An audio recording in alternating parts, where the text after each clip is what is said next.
A crucial source of evidence in any new appraisal of Africa's past are archaeological discoveries being made along the Niger near Timbuktu. The Niger has always been the lifeblood of this region, just as the Nile was to the eastern Sahara. Its waters provided fish and allowed agriculture to develop. The river was a long-distance trade route connecting the myriad communities along its banks. The Niger River rises in the hills of what was once the ancient kingdom of Fouta-Djallon, 150 miles from the West African coast. And but for a quirk of geology which caused the river to flow inland, the Niger would have been a very short river instead of one of the world's longest. Nearly 3,000 miles long, the river first flows north towards Timbuktu. It then curves eastward before turning southeast through Nigeria to the Atlantic Ocean. Between Djenné and Timbuktu, the Niger is yielding new revelations to equal the discovery of the manuscripts. From as early as 500 BC, this area was one of the most densely urbanized parts of the world, rivaling other early urban civilizations, such as Mesopotamia.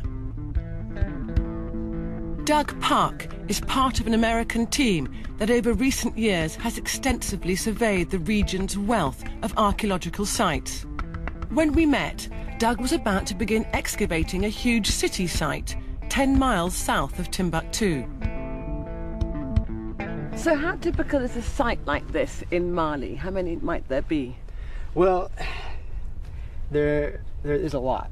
And there are accounts that say that if someone from Djenné wanted to send a message to a village or a city a few hundred kilometers away, he just had to shout, and the message would be carried across the floodplains and along the Niger until it reached that village, because so many people were living in such proximity. Yeah. So the picture at that time was just of an urban landscape, all along the borders, exactly. The borders of the Niger River. Exactly.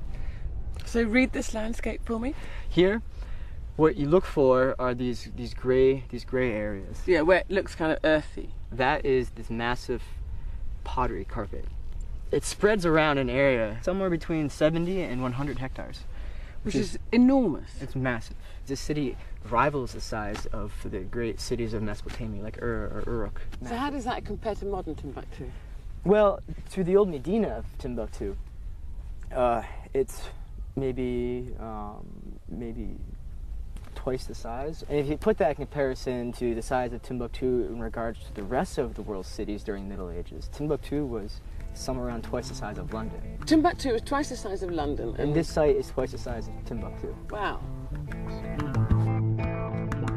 One fascinating fact to emerge is that these people lived together peacefully for centuries. Now that looks very much like a skull. That is a skull. And what we can tell from it is that, it's probably not going to be an Islamic burial, because its head is facing south. So would he have definitely been in a grave? Yeah, he was. You definitely can tell he was buried as opposed to fell there. Well, yeah, it's a good question. Fell in battle. Well, we don't really find any evidence for warfare in West Africa during the pre-Islamic period, and we're not really quite sure why that is. Peaceful society, we don't know. The general practice would have been is to bury the dead underneath the floor of the house. Oh, I see. It's granddad under the house. Yeah, good old granddad under the house. So, are you going to excavate him, or are you going to leave him? No, here? he's far too fragile to excavate. So you're going to leave him to rest in peace? For a while. Okay. Yeah. Do you want to show me the rest of the site? Sure, I would.